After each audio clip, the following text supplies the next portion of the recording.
Okay, ನಿಮ್ಮನ್ನು ಮಾತಾಡ್ತೀನಿ sir. ನೋಡಿ, ಕೆಲವೇ ಕ್ಷಣಗಳಲ್ಲಿ ಆತನನ್ನ ಏರ್ಪೋರ್ಟ್ ನಿಂದ ಹೊರಗಡೆ ಕರ್ಕೊಂಡು ಬರ್ತಾರೆ. ಸದ್ಯಕ್ಕೆ ಈ ಕಿರಾತಕ ಈಗ ಲ್ಯಾಂಡ್ ಆಗಿದ್ದಾನೆ ಅನ್ನೋದ್ರ ಬಗ್ಗೆ ಮಾಹಿತಿ ಲಭ್ಯ ಆಗಿದೆ. ಕೆಲವೇ ಕ್ಷಣದಲ್ಲಿ ದೆಹಲಿಯ ಪಾಲಂನ ಐಎಎಫ್ ಏರ್ ಬೇಸ್ ನಲ್ಲಿ ಐಎಎಫ್ ವಿಮಾನದಲ್ಲಿ ರಾಣನನ್ನ ಎಳ್ಕೊಂಡು ಬಂದಿದ್ದಾರೆ ಭಾರತ. ತಹವೂರ್ ರಾಣಾ ವಶಕ್ಕೆ ಪಡೆಯಲು ನೋಡಿ, ಏರ್ಪೋರ್ಟ್ ಒಳಗೆ ಪ್ರವೇಶಿಸಿದ ಬುಲೆಟ್ ಪ್ರೂಫ್ ಕಾರು ಆತನನ್ನ ಹೊರಗಡೆ ಕರ್ಕೊಂಡು ಬರೋದಕ್ಕೆ ದೆಹಲಿಯ ಪಾಲಂ ಏರ್ಪೋರ್ಟ್ ನಲ್ಲಿ ಹೈ ಸೆಕ್ಯೂರಿಟಿ ನಿಯೋಜನೆ ಮಾಡಲಾಗಿದೆ. ಕಮಾಂಡೋಗಳನ್ನ ಅಲ್ಲಿ ನಿಯೋಜಿಸಿದ್ದಾರೆ. ಮೋಸ್ಟ್ ವಾಂಟೆಡ್ ರಾಣಾ ಇದ್ದಂತ ವಿಮಾನದಿಂದ ಆತನನ್ನ ಹೊರಗಡೆ ಕರ್ಕೊಂಡು ಬರೋದಕ್ಕೆ ಈಗ ವಿಶೇಷ ವಾಹನವೂ ಕೂಡ ಒಳಗಡೆ ಹೋಗಿದೆ ಅನ್ನೋದ್ರ ಬಗ್ಗೆ ಮಾಹಿತಿ ಸಿಕ್ಕಿದೆ. ಕೆಲವೇ ಹೊತ್ತಿನಲ್ಲಿ ಆತನನ್ನ ಹೊರಗಡೆ ಕರ್ಕೊಂಡು ಬರ್ತಾರೆ. ನೋಡಿ, ಕೆಲವೇ ಹೊತ್ತಿನಲ್ಲಿ ಆತನನ್ನ ಹೊರಗಡೆ ಕರೆದುಕೊಂಡು ಬರ್ತಾರೆ. ಭದ್ರತೆ ಹೇಗಿದೆ ಅನ್ನೋದರ ದೃಶ್ಯವನ್ನ ತಾವು ಗಮನಿಸ್ತಾ ಇದ್ದೀರಾ.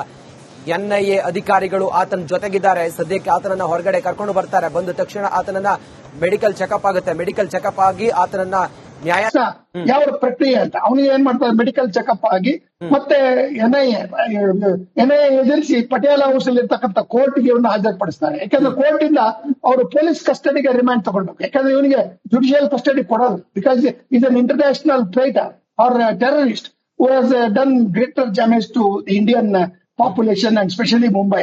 Everybody knows it. ಅದರಿಂದ ಈ ಒಂದು ದೃಷ್ಟಿಯಲ್ಲಿ ನೋಡಿದ್ರೆ ಕಾನೂನಿನ ಪ್ರಕ್ರಿಯೆ ಸಹಜವಾಗಿ ನಡೀತೆ ಎಲ್ಲ ಕ್ರಿಮಿನಲ್ಗಳಿಗೂ ಇರ್ತಕ್ಕಂಥದ್ದು. ಆದ್ರೆ ಒಂದು ಬಹಳ ಮುಖ್ಯವಾದ ಅಂಶ ಅಂದ್ರೆ ಈ ಅಜಿತ್ ದೋವಲ್ ಅಂತಕ್ಕಂಥವ್ರು ನಮ್ಮ ಭದ್ರತಾ ಸಲಹೆಗಾರ ಅಜಿತ್ ದೋವಲ್ ಅವರು ಮಾಸ್ಟರ್ ಮೈಂಡ್. ಅವರು ಅಂದ್ರೆ ಇಂಥ ಈ ವ್ಯಕ್ತಿಗಳನ್ನ ಕಂಡುಹಿಡಿದು ಅಥವಾ ಅವ್ರನ್ನ ಬಂಧಿಸಿ ಆ ತರ್ತಕ್ಕಂಥ ಪ್ರಕ್ರಿಯೆಯಲ್ಲಿ A to Z ಪ್ಲಾನ್ ಮಾಡಿದ್ದಾರೆ. ಅದರಿಂದ ಇದು ಯಾವುದೇ ರೀತಿಯಲ್ಲಿ ಅಲ್ಲಿ ಒಂದು ರೀತಿಯ ಮಿಸ್ಟೇಕ್ ಇದೆ ಅಥವಾ ಲ್ಯಾಪ್ಸ್ ಇದೆ ಅಂತ ಕಳಕ್ ಸಾಧ್ಯ ಇಲ್ಲ. ಕಾರಣ ಈ ಒಂದು ಕ್ರಿಯೆ ಸುಮಾರು ನೀವು ಹೇಳಿದ್ರಲ್ಲ 16 ವರ್ಷ 2009ರಿಂದ ಜೈಲಿನಲ್ಲಿ ಅವನು ಅಮೆರಿಕಾದಲ್ಲಿ ಡಾಡ್ಜ್ ಮಾಡ್ತಾನೆ. ನನಗೆ ಅಲ್ಲಿ ತೊಂದರೆ ಕೊಡ್ತಾರೆ, ಇಲ್ಲಿ ತೊಂದರೆ ಕೊಡ್ತಾರೆ, ಮತ್ತೆ ಕಾಯಿಲೆ ಇದೆ, ಎಲ್ಲ ಸುಳ್ಳು. ಲಾಯರ್ಗಳಿಗೆ ಹೇಳಿದ್ರೆ ಏನ್ ಬೇಕಾದ್ರೂ ಮಾಡ್ತಾರೆ. ಅದೇ ರೀತಿ ಅಮೆರಿಕದ ಅಂದ್ರೆ ಏನಾಯ್ತು, ಇವನಿಗೆ ಫಂಡಿಂಗ್ ಮಾಡ್ತಕ್ಕಂಥ ಸೋರ್ಸ್ಗಳಲ್ಲಿ ಡೇವಿಡ್ ಹೆಡ್ಲೆ ಮತ್ತೆ ಇವನು ಈ ರಾಣಾ ಇರತಕ್ಕಂಥವರಿಗೆ ಇಂದೂ ಒಂದು ರೀತಿಯಲ್ಲಿ ಹಣಕಾಸಿನ ಬೆಂಬಲವನ್ನು ನೀಡತಕ್ಕಂಥ ಭಾರತದ ವಿರೋಧಿ ಶಕ್ತಿಗಳಿದೆ. ಆ ದೃಷ್ಟಿಯಿಂದ ಇವನನ್ನ ನಾವು ಸುರಕ್ಷಿತವಾಗಿ ಒಂದು ಡಬಲ್ ಸೆಕ್ಯೂರಿಟಿ ಪ್ರಿಕಾಷನ್ ಅಲ್ಲಿ ಜೈಲಿನಲ್ಲಿ ಇಡಿಸಬೇಕು.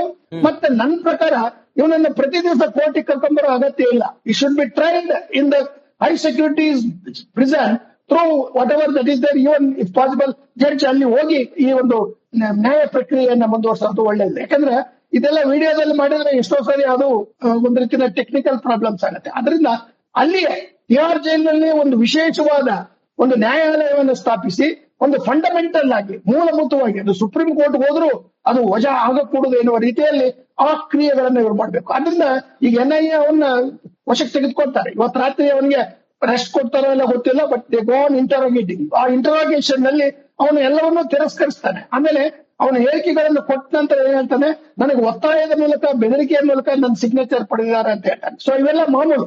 All criminals R known for this tactics. ಅದರಿಂದ ಇವನ ಒಂದು ವಿಚಾರಣೆಯನ್ನ ನಾವು ಅತ್ಯಂತ ಜಾಗರೂಕತೆಯಿಂದ ಕಸಬ್ ರೀತಿಯಲ್ಲಿ ಅದು ವಿಳಂಬ ಆಗಬಾರ್ದು. ಬಹಳ ಎಚ್ಚರಿಕೆಯಿಂದ ನಾವು ಮಾಡಬೇಕು.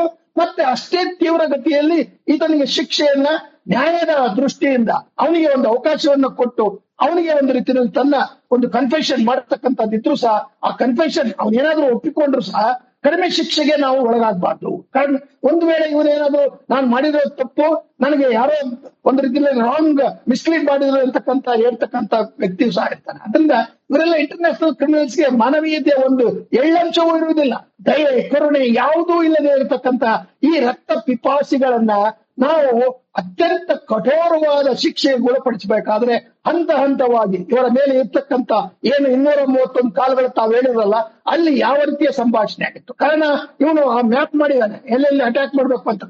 ಯಾವಾಗ ಇವನ ಜೊತೆ ಹೋಗಿದ್ದ, ಇವನಿಗೆ ಹಣಕಾಸು ಕೊಟ್ಟವರು ಯಾರು, ಡೇವಿಡ್ ಹೆಡ್ಲಿಗೆ ಸೋರ್ಸ್ ಯಾರು, ಭಾರತದಲ್ಲಿರ್ತಕ್ಕಂಥ ಶಕ್ತಿಗಳೇ ಅಥವಾ ಭಾರತದಲ್ಲಿ ಹೊರಗಿರ್ತಕ್ಕಂಥ ಶಕ್ತು ರಾಷ್ಟ್ರ ಪಾಕಿಸ್ತಾನ ಅಥವಾ ಬೇರೆ ಕಡೆಯಿಂದ ಇರ್ತಕ್ಕಂಥದ್ದನ್ನ ಪರಿಶೀಲನೆ ಮಾಡಿ ಎಲ್ಲ ದಾಖಲೆ ಇದೆ. ನಾನು ಸುಮ್ಮನೆ ಒಂದು ರೀತಿಯಲ್ಲಿ ಆಂಟಿಸಿಪೇಟ್ ಮಾಡಿ ಹೇಳ್ತಾ ಇದ್ದೀನಿ. ಕಾರಣ ಏನು, ಈ ರೀತಿಯ ದಾಖಲೆಗಳಿರ್ತಕ್ಕಂಥ ಸಂದರ್ಭದಲ್ಲಿ ನ್ಯಾಯಾಂಗಕ್ಕೂ ಸಹ ಯಾವುದೇ ರೀತಿಯ ಮುಜುಗರ ಇರುವುದಿಲ್ಲ. ಮುಕ್ತವಾಗಿ ಅದನ್ನ ರೆಕಾರ್ಡ್ ಮಾಡ್ತಾರೆ.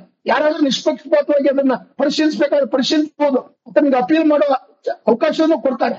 ಆದರೆ ಅವು ಯಾವನ್ನೂ ಇವನು ತಪ್ಪಿಸಿಕೊಳ್ಳದ ರೀತಿಯಲ್ಲಿ ಏನಾದ್ರೂ ಒಂದು ರೀತಿಯಲ್ಲಿ ಈತನಿಗೆ ತೀವ್ರವಾಗಿ 6 ತಿಂಗಳು ಅಥವಾ 8 ತಿಂಗಳಲ್ಲಿ ಬಹುಶಃ ಶಿಕ್ಷೆ ಆದ್ರೆ ಭಾರತದ ಈ ಒಂದು ಸಾಹಸ ಇದೆಯಲ್ಲ, ಏನು ಮೋದಿರವರ ಹೆಸರನ್ನು ನೀವು ಹೇಳಿದ್ರೆ ಮತ್ತೆ ಟ್ರಂಪ್ ರವರ ಬೆಂಬಲ ಅವೆಲ್ಲ ಹೊರಗಡೆಯಿಂದ ಅಂದ್ರೆ ಬಹಳ ಸ್ಪೀಡ್ ಆಗಿ ಮಾಡಿದ್ದಾರೆ ಅಂತ ಬಿಟ್ರೆ, ಮೋದಿ ಆಗ್ಲಿ ಟ್ರಂಪ್ ಆಗ್ಲಿ ಕಾನೂನಿಗೆ ಇಂಟರ್ಫಿಯರ್ ಆಗಕ್ಕಾಗಲ್ಲ. ಆದ್ರೆ ಇವನ ಮೇಲೆ ಇರ್ತಕ್ಕಂಥ ನಿಜವಾದ ಆಧಾರಾಂಶಗಳ ಮೇಲೆ, ಇವನ ಮೇಲೆ ಒಂದು ರೀತಿಯಲ್ಲಿ ಆ ಒಂದು ಭಯೋತ್ಪಾದನೆಗೆ ಕಾರಣ, ಮಾನವ ಹತ್ಯೆಗೆ ಇವನೇ ಮೂಲ ಸೂತ್ರಧಾರಿ. ಇವರ ಸೂತ್ರಧಾರಿಗೆ ಬೆಂಬಲ ಡೇವಿಡ್ ಹೆಡ್ಲಿ, ಅವನನ್ನು ಸಹ ಇಲ್ಲಿ ಭಾರತಕ್ಕೆ ತರಬೇಕು ಅಂತ ರೀತಿಯಲ್ಲಿ ಜಡ್ಜ್ಮೆಂಟ್ ಮಾಡಿದ್ರೆ ಬಹುಶಃ ಈ ರೀತಿಯ ಇವತ್ತೇನು ನಾವು ಉತ್ಸಾಹದಿಂದ ಅತ್ಯಂತ ದೇಶಪ್ರೇಮದಿಂದ ಮಾತಾಡ್ತಾ ಇದೀವಿ, ಅದಕ್ಕೆ ಒಂದು ಸಾರ್ಥಕತೆ, ಅದಕ್ಕೆ ಒಂದು ಬೆಲೆ, ಸತ್ಯದ ಒಂದು ಎತ್ತಿ ಹಿಡಿಯುವಿಕೆ ಮತ್ತು ಸಂವಿಧಾನದ ಒಂದು ಯಶಸ್ಸು ಏನಿದೆ, ಭಾರತದ ಸಮಗ್ರತೆ, ಟೆರಿಟೋರಿಯಲ್ ಇಂಟಿಗ್ರಿಟಿ, ಇದಕ್ಕೆ ಬೆಲೆ ಬರುತ್ತೆ. ಇಲ್ಲ ಏನಾಗುತ್ತೆ, ಇದು ಒಂದು ರೀತಿಯಲ್ಲಿ ಯುಫೋರಿಯಾ, ತಕ್ಷಣ ನಾವು ಆವೇಶದಿಂದ ಮಾತಾಡಿ ಬಿಡೋದಲ್ಲ. ಇದನ್ನ ಇದೇ ಸ್ಪಿರಿಟ್ ಅಲ್ಲಿ ಭಾರತದ ನ್ಯಾಯ ವ್ಯವಸ್ಥೆ, ಭಾರತದ ಸೆಕ್ಯೂರಿಟಿ ಅಡ್ವೈಸರ್ಸ್, ಹಾಗೆಯೇ ಪೊಲೀಸು ಮತ್ತೆ ಸೈನಿಕ ಅಥವಾ ಇಂಟೆಲಿಜೆನ್ಸ್, ಎಕ್ಸ್ಟರ್ನಲ್ ಅಫೇರ್ಸ್ ಇಂಟೆಲಿಜೆನ್ಸ್, ಇವರೆಲ್ಲರೂ ಸೇರಿ ಇದನ್ನ ಮಾಡಿದ್ರೆ ಬಹುಶಃ ಇದು ರೀತಿಯಲ್ಲಿ ಒಂದು ಲಾಜಿಕಲ್ ಅಂಡ್ ತಾರ್ಕಿಕವಾದ ಅಂತ್ಯ ಸಿಗುತ್ತೆ. ಆ ತಾರ್ಕಿಕ ಅಂತ್ಯಕ್ಕೆ ಹಂತ ಹಂತವಾಗಿ ಮಾಡಬೇಕು. ಯಾವುದೇ ರೀತಿಯ ಒಂದು ಲ್ಯಾಪ್ಸ್, ಸಿಂಗಲ್ ಲ್ಯಾಪ್ಸ್ ಇರ್ಕೊಡ್ತು. ಆ ರೀತಿಯ ಒಂದು ಅಮೆರಿಕಾದ ಕೋರ್ಟ್ ಇಂದ ಬಂದಿರೋದ್ರಿಂದ ಎವಿಡೆನ್ಸ್ ಎಲ್ಲ ಪಕ್ಕ ಇರುತ್ತೆ, ಅದರಿಂದ ಲ್ಯಾಪ್ಸ್ ಆಗಕ್ಕೆ ಸಾಧ್ಯ ಇಲ್ಲ. ಅಮೆರಿಕ ಸುಪ್ರೀಂ ಕೋರ್ಟ್ ಇದೆ, highest supreme court, next international court of justice. ಅಥವಾ ಆ ದೃಷ್ಟಿಯಿಂದ ಇಲ್ಲಿ ಇರ್ತಕ್ಕಂಥ ಆಧಾರಾಂಶಗಳು ಅಲ್ಲಿ ಈಗಾಗಲೇ ಅಲ್ಲಿ ನಾವು ಅದರ ಎವಿಡೆನ್ಸ್ ಆಗಿ ಕೊಟ್ಟಿದ್ದೀವಿ. ಅದನ್ನೇ ಇಲ್ಲಿ ತಂದು ಈ ನಮ್ಮ ನ್ಯಾಯಾಲಯಗಳಿರ್ತಕ್ಕಂಥ ನ್ಯಾಯಾಧೀಶರಿಗೆ ಈ ಒಂದು ದಾಖಲೆಯನ್ನ ಕೊಟ್ಟಾಗ ಬಹುಶಃ ಅವನಿಗೆ ಒಂದು ತೀವ್ರವಾದ ಒಂದು ವಿಚಾರಣೆಯನ್ನ ಮಾಡುವ ಮೂಲಕ ಅವನಿಗೆ ಶಿಕ್ಷೆಯನ್ನು ನೀಡುವುದರಲ್ಲಿ ಆದಷ್ಟು ಬೇಗ ಇದು ಮಾಡಿ. ಇಲ್ಲದ್ರೆ public memory is very short. ನಾವು ಮರ್ತು ಬಿಡ್ತೀವಿ. ನಾವು ಟಿವಿಯಲ್ಲಿ ಈ ರೀತಿಯ ಒಂದು ಭಯೋತ್ಪಾದಕರಿಗೆ ಅತ್ಯಂತ ಎಕ್ಸಾಂಪ್ಲರಿ, ಎಲ್ಲರಿಗೂ ಅದು ಎಚ್ಚರಿಕೆಯನ್ನು ಕೊಡುವ ರೀತಿಯಲ್ಲಿ ಪನಿಷ್ಮೆಂಟ್ ಆದ್ರೆ ಬಹುಶಃ ಈ ರೀತಿಯ ಒಂದು ಯಶಸ್ಸು ಏನಿದೆ, ಡಿಪ್ಲೊಮೆಟಿಕ್ ವಿಕ್ಟ್ರಿ ಮತ್ತೆ ಇಂಟರ್ನ್ಯಾಷನಲ್ ರಿಲೇಷನ್ಸ್ ಅಲ್ಲಿ ಇರ್ತಕ್ಕಂಥ ಕೋಆಪರೇಷನ್ ಮತ್ತು ಮೋದಿ ಟ್ರಂಪ್ ಅವರ ಒಂದು ಸ್ನೇಹ ವಿಶ್ವಾಸ ಅವೆಲ್ಲ ಓವರ್ ಅಂಡ್ ಅಬೌವ್, ಅವು ಕಾನೂನಿಗೆ ಒಳಪಡೋದಿಲ್ಲ. ಕಾನೂನಿನ ಮೀರಿದಂತಹ ನೈತಿಕವಾದ, ರಾಜಕೀಯ, ರಾಜತಾಂತ್ರಿಕವಾದ ಸನ್ನಿವೇಶಗಳ ಒಂದು ಪ್ರಭಾವ ಇದೆ. ಅದೆಲ್ಲ ಕೋಇನ್ಸಿಡೆನ್ಸ್ ಅಷ್ಟೇ. ಮೋದಿ ಅವರು ಹಿಂದೆ ಹೋದ್ರೂ ಸಹ ಅಥವಾ ಟ್ರಂಪ್ ಹಿಂದೆ ಹೋದ್ರೂ ಸಹ ಇವರನ್ನು ಹಿಡಿಬಹುದಿತ್ತು. ಆದ್ರೆ ಹಿಡಿದ್ರೆ ಇಲ್ಲಿಂದ ವರ್ಗಾಯಿಸ್ತಾ ಇದೆಯಲ್ಲ ಇಷ್ಟು ಕ್ವಿಕ್ ಆಗಿ, ಇಷ್ಟು ಸಡನ್ ಆಗಿ. ಮೊನ್ನೆ ಜಡ್ಜ್ಮೆಂಟ್ ಆಗಿದೆ.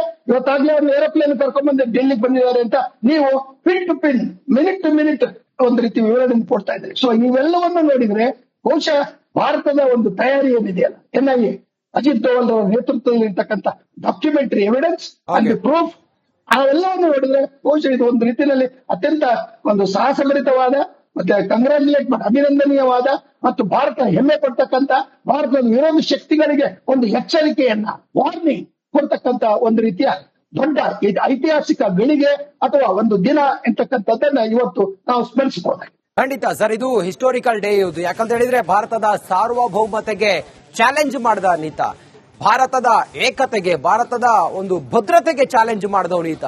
ಬಹುಶಃ ಇದೊಂದು ಭಾರತದ ಗೆಲುವು ವಿಶ್ವಕ್ಕೊಂದು ಸಂದೇಶವನ್ನ ರವಾನಿಸಿದ ಹಾಗಿದೆ ಸರ್. ಯಾಕಂದ್ರೆ ಈಗ ನಾವು ವಿಶ್ವಸಂಸ್ಥೆ ಅಥವಾ ಇಂಟರ್ನ್ಯಾಷನಲ್ ಕೋರ್ಟ್ ಆಫ್ ಜಸ್ಟಿಸ್ ಅಲ್ಲಿ ನೋಡ್ತೀವಲ್ಲ, ಈಗ ವಿಜಯ ಮಲ್ಯನೇ ತೆಗೆದುಕೊಳ್ಳಿ. ವಿಜಯ ಮಲ್ಯನ ಇಲ್ಲಿ ಕರ್ಕೊಂಡ್ಬರಕ್ಕೆ ಇನ್ನೂ ಸಾಧ್ಯ ಆಗ್ತಾ ಇಲ್ಲ. ಈಗಾಗಲೇ ಲಂಡನ್ ನಲ್ಲಿ ಕೋರ್ಟ್ ರಿಜೆಕ್ಟ್ ಮಾಡಿದೆ.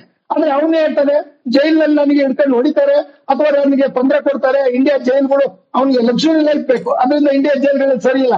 ಈ ರೀತಿಯ ಕ್ಷುಲ್ಲಕ ಕಾರಣಗಳಿಗೆ ಕೋರ್ಟ್ ಅಲ್ಲಿ ಮನ್ನಣೆಯನ್ನು ಕೊಡ್ತಾರೆ. ಆದ್ರೆ ಕೊಡ್ಕೊಡುದು, ಕೊಟ್ಟರೆ ನ್ಯಾಯಕ್ಕೆ ಒಂದು ಅಪವಾದ ಮಾಡಿದಾಗ, ನ್ಯಾಯಕ್ಕೆ ದ್ರೋಹ ಮಾಡಿದಾಗ. ಅದರಿಂದ ನ್ಯಾಯಾಧೀಶರು ಸಹ ಒಂದು ದೇಶದ ಸಮಗ್ರತೆಯನ್ನ ಚಾಲೆಂಜ್ ಮಾಡ್ತಕ್ಕಂಥ, ದೇಶಕ್ಕೆ ದ್ರೋಹ ಮಾಡ್ತಕ್ಕಂಥ ಇಂತಹ ಭಯೋತ್ಪಾದಕರು ಮತ್ತು ಮೋಸಗಾರರಿದ್ದಾರಲ್ಲ, ಇವರನ್ನು ಸಹ ಒಂದು ರೀತಿಯಲ್ಲಿ ಭಾರತಕ್ಕೆ ವರ್ಗಾಯಿಸುವುದರಲ್ಲಿ ವಿಳಂಬ ಮಾಡಬಾರ್ದು. ಮಾಡಿದ್ರೆ ಅವರ ಒಂದು ಏನು ನೈತಿಕತೆ ಇದೆ ಮತ್ತು ಅಲ್ಲಿರ್ತಕ್ಕಂಥ ಕಾನೂನಿನ ಒಂದು ಏನು ಶಕ್ತಿ ಇದೆ, ಆ ಘನತೆ, ಅದಕ್ಕೆ ಧಕ್ಕೆ ಉಂಟಾಗುತ್ತೆ. ಆ ದೃಷ್ಟಿಯಿಂದ ನನ್ನ ಪ್ರಕಾರ ಇದೊಂದು ಐತಿಹಾಸಿಕ ದಿನ ಅಂತಕ್ಕಂಥದ್ದು ನಿಜ. ನಾನು ಆ ಮಾತನ್ನು ಮತ್ತೆ ಎತ್ತಿ ಹಿಡಿತೇನೆ. ಆದ್ರೆ ನನಗೆ ಆತಂಕ ಏನಂದ್ರೆ ಈ ಅಂತಾರಾಷ್ಟ್ರೀಯ ಶಕ್ತಿಗಳೇನಿದಲ್ಲ, ಇವನನ್ನ ಯಾವುದೇ ರೀತಿಯಲ್ಲಿ ಅವನಿಗೆ ಒಂದು ರೀತಿಯಲ್ಲಿ ಅವನನ್ನು ಕೊಲ್ಲುವ ಅಥವಾ ಅವನಿಗೆ ಶಿಕ್ಷೆಯಿಂದ ತಪ್ಪಿಸಿ ಇದನ್ನ ಮತ್ತೆ ಕನ್ಫ್ಯೂಸ್ ಮಾಡ್ತಕ್ಕಂಥ ಶಕ್ತಿಗಳು ಇರ್ತಾರೆ. ಅದರಿಂದ ಡಬಲ್ ಕೇರ್ಫುಲ್ನೆಸ್ ಇಟ್ಕೊಂಡು ನಮ್ಮ ನ್ಯಾಷನಲ್ ಸೆಕ್ಯೂರಿಟಿ ವ್ಯವಸ್ಥೆಯಲ್ಲಿ ಇವನನ್ನ ಆದಷ್ಟು ಬೇಗ ಈ ಒಂದು ಟ್ರಯಲ್ ಅಥವಾ ಒಂದು ವಿಚಾರಣೆಯನ್ನ ಮುಂದುವರಿಸಿದ್ರೆ